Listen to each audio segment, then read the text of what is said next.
মই আজি বনাইছোঁ, আজি দুপৰীয়া সাজৰ কাৰণে ভাঙন মাছ। এয়া মই নিমখ হালধি তেল জলকীয়া গুড়ি এইখিনি সানি ল'লোঁ আৰু পিঠাগুড়ি কৰ্ণফ্ল'ৰ নিমখ হালধি এইখিনি একেলগে লগ কৰি মই বেঙেনাখিনি সানি ল'লোঁ। বেচনতকৈ বেছি ভাল লাগে এনেকৈ ভাজিলে।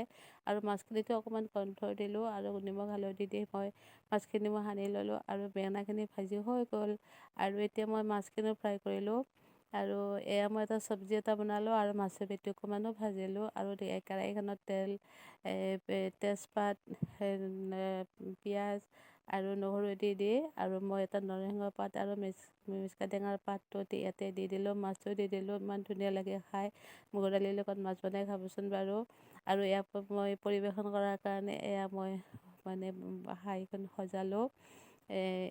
মোৰ ভিডিঅ'টো ভাল লাগিলে নে নাই, নিশ্চয় ভাল পালে মোৰ চেনেলটো ছাবস্ক্ৰাইব কৰিব। Bye bye.